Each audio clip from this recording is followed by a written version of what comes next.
The summer of '84, sweltering heat, lazy afternoons, cicadas hummed, their song a constant reminder of the oppressive heat that clung to everything. It was the kind of summer that promised endless fun, endless laughter. But beneath the surface, a sinister tale brewed. Whispers circulated through the small town of Hollow Creek. Stories of a dilapidated cabin nestled deep within the woods by the edge of Blackwater Lake. They called it the Forsaken Haven, a place where laughter turned to screams and joy curdled into fear.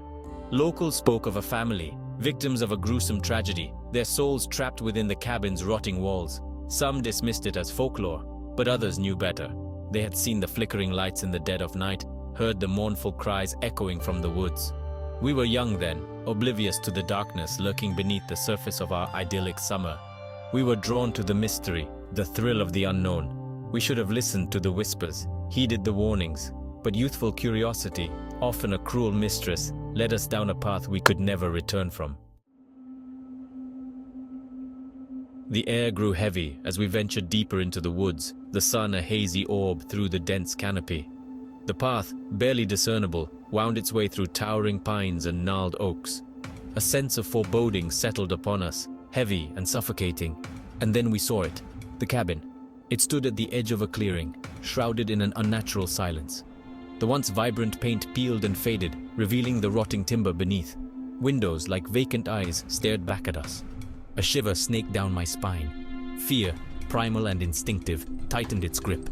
But we were too far gone to turn back now. Our youthful bravado, fueled by a potent cocktail of curiosity and fear, propelled us forward. We stepped onto the porch, its wooden planks creaking ominously under our weight. With bated breath and pounding hearts, we approached the front door, a single tarnished brass knocker, the only sign of life on its weathered surface. Days turned into nights. The cabin, shrouded in an unsettling stillness during the day, came alive after dark.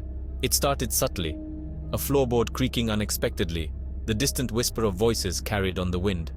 One night, we found an old diary tucked away in the attic.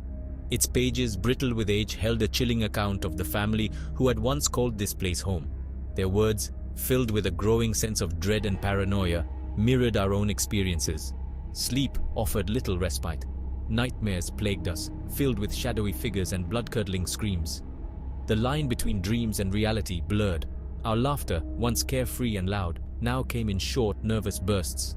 Fear, like a venomous snake, coiled around our hearts, squeezing tighter with each passing day. We were trapped in a nightmare, our youthful curiosity transformed into a desperate fight for survival. A storm raged outside, mimicking the terror that gripped our hearts. Rain lashed against the windows, the wind howling like a banshee in the chimney. We huddled together in the flickering candlelight, our faces pale and drawn. The door slammed open with a deafening crash. The air grew frigid as a presence, unseen but palpable, descended upon the room. The candles sputtered and died, plunging us into darkness. Then it began. A blood-curdling scream pierced the night. We scrambled back, fear lending speed to our limbs as something moved among us. We could hear its ragged breathing, smell the stench of decay that clung to it. Something grabbed me, its touch icy cold. I thrashed wildly, my screams lost in the cacophony of the storm. The others, their voices shrill with terror, called my name. And then, just as suddenly as it began, it stopped. The first rays of dawn pierced through the boarded-up windows, revealing the full extent of the horrors of the night. We were alive, battered and bruised, but alive. The storm had subsided, leaving an eerie calm in its wake. We didn't speak as we stumbled out of the cabin, our eyes wide with terror and relief. The woods, once menacing, seemed almost welcoming in the daylight. We didn't stop running until we reached the outskirts of town, the nightmare fading with each step. We never spoke of that night again. The memory, too horrific to revisit, remained buried deep within our minds. We tried to move on, to forget the horrors we had witnessed, but some things are not so easily forgotten. Years later, I discovered the truth. The family that had perished in the cabin. They weren't victims of a random act of violence. They had been killed by one of their own, a son driven mad by the whispers that haunted the woods. The same whispers we had ignored.